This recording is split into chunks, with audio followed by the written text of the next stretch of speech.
제주도 북동쪽으로 30km 해상 해가 지기만을 기다리는 배가 있습니다. 오랜 경력의 선장님과 선원들은 이미 모든 준비를 마쳤습니다. 제주도에서는 풍닫을 많이 쓰는데 낙하산처럼 생긴 풍닫은 바람에 배가 밀리는 것을 방지하여 조류를 따라 배가 천천히 흘러가게 하는 역할을 합니다. 굉장히 크고 무거운 낚시대도 미리 펴놓았는데 이 낚시대를 포함하여 한 번에 여러 대를 사용합니다. 한참의 기다림 끝에 해가 수평선에 걸리고 어둑어둑해지기 시작합니다.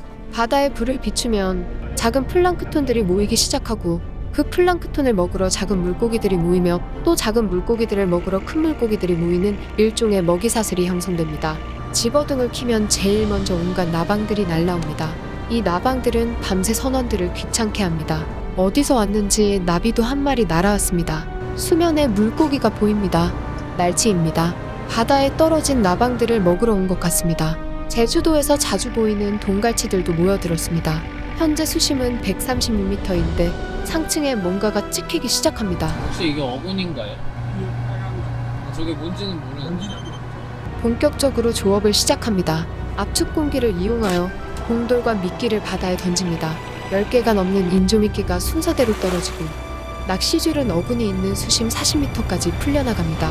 낚시대 중에는 자동으로 고패질하는 기계도 있는데 고패질은 인조미끼에 생동감을 줍니다. 40m 수심에 잠겨있던 낚시줄을 끌어올립니다. 어떤 생명체가 올라올지 정말 기대가 되는 순간입니다. 애기라고 부르는 인조미끼는 하나씩 순서대로 놓아야 합니다. 그래야만 다음에 다시 던질 때 줄이 꼬이는 일이 없습니다. 신기한 물고기가 올라왔습니다. 바닷속에서 방금 올라온 갈치는 평소에는 전혀 보지 못했던 모습입니다. 빛을 받아 번쩍거리는 게 마치 바다에서 올라온 보석 같습니다. 하지만 이 갈치는 크기가 작아 상품성이 없고 오늘 잡으려고 하는 어종도 아닙니다. 선원 한 명이 뭔가 특이한 것을 잡았나 봅니다. 갑오징어입니다. 갑오징어는 바닥층에 서식한다고 알려져 있는데 수심 40m에서 잡혀 올라온 것은 이상한 일입니다. 이곳의 바닥은 130m이기 때문입니다. 갑오징어는 지느러미를 움직여서 유영하기도 하고 순간적으로 물을 내뿜어서 속도를 낼 수도 있습니다. 피부에는 색소포라는 특별한 세포가 있어서 몸의 색깔이나 패턴을 바꿀 수 있습니다. 제주도 갑오징어 조업은 5월까지이기 때문에 오늘 잡으려는 어종이 아닙니다. 드디어 오늘의 대상어종이 잡힌 것 같습니다. 한치입니다. 그런데 상태가 이상합니다. 한치가 올라오는 중에 다른 물고기가 뜯어먹었습니다. 한참을 기다려 올라온 첫 한치가 상품성이 없습니다. 선장님이 다른 배들과 무전을 합니다. 아무런 어쩌다 한 마리. 아이고 우리도 뭐 마리 수로는 한 마리 낚아놨는데. 다른 배들도 상황이 안 좋은 모양입니다.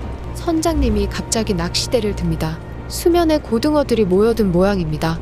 고등어라도 잡으려고 했는데 야속하게도 미끼를 전혀 물지 않아 빈바늘만 올라옵니다. 설상가상으로 안개가 끼고 바람이 불기 시작합니다. 이렇게 바다 안개가 끼면 시야 확보가 어려워서 위험합니다. 현재 시간은 새벽 2시 17분. 조업을 시작한 지 7시간이 지났는데 한치는 한 마리도 잡지 못했습니다. 계속 촬영하고 있는 것도 힘들어서 다 포기하고 싶었던 그때 바다에 뭔가 심상치 않은 움직임이 포착됩니다. 드디어 한치가 올라오기 시작합니다. 오랜 인내 끝에 만나는 귀중한 한치입니다. 다리 길이가 한치밖에 되지 않는다 하여 한치라고 부르기 시작했습니다. 흥분하면 색깔이 붉은색으로 변하고 시간이 지나면 흰색으로 돌아옵니다. 소중한 한치는 바로 어창에 넣어서 살려놓습니다. 첫 번째 한치가 올라온 이후로 갑자기 한치들이 이곳저곳에서 엄청나게 올라오기 시작합니다.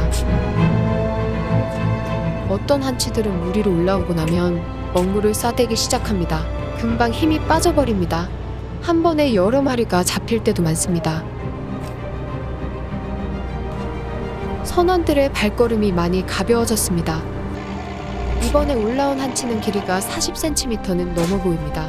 시간이 지날수록 어창에 살아있는 한치들이 쌓여가기 시작합니다.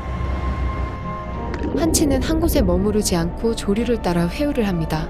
밀물에서 썰물로 조류가 바뀌면서 한치들이 물기 시작한 것 같습니다. 어떤 녀석은 어창 안에서 먹물을 쏘기도 하는데 어창의 물은 자연순환되기 때문에 금방 깨끗해집니다. 선장님이 식사를 준비해 주십니다. 메뉴는 라면과 한치회. 방금 잡은 한치는 어떤 맛일지 궁금합니다. 살아있는 한치는 손질 전에 신경을 끊어주는데 이 작업을 해야만 식감과 맛이 좋습니다. 몸통을 가위로 잘라서 내장을 제거해줍니다. 몸통에 붙어있는 딱딱한 뼈도 손으로 뜯어내고 이빨과 눈도 제거합니다. 몸통 바깥의 껍질도 제거하면 더 부드러운 식감을 즐길 수 있습니다. 노련한 솜씨로 몸통을 먹기 좋게 썰어주고 다리도 잘라주고 나면 순식간에 한치회 한 접시가 완성되었습니다. 그새 라면도 다 익었는데 면이 불기 전에 어서 먹어야 합니다. 긴 기다림과 고생 끝에 잡은 한치는 그 맛을 말로 표현하기가 어렵습니다. 쫄깃하면서도 부드러운 한치회는 담백한 맛이 나서 초고추장이랑 정말 잘 어울립니다. 한치 조업을 더 할 수도 있지만 이제 철수하기로 합니다.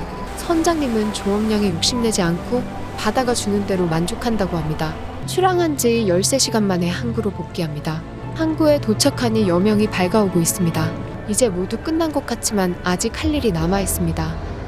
오늘 잡은 싱싱한 한치들을 미리 주문한 소비자들에게 보내줘야 하는데 신선도가 저하되지 않도록 서두릅니다. 어장에서 1시간만을 달려왔는데 다행히 그동안 죽은 녀석들은 없고 모두 싱싱하게 살아있습니다.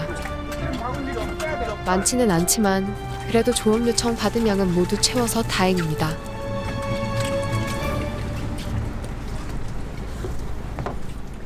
지금 파도 상자에 접속하여 먹고 싶은 해산물을 고른 다음 조업 요청을 해보세요. 어부들이 잡는 즉시 바로 보내준다고 합니다.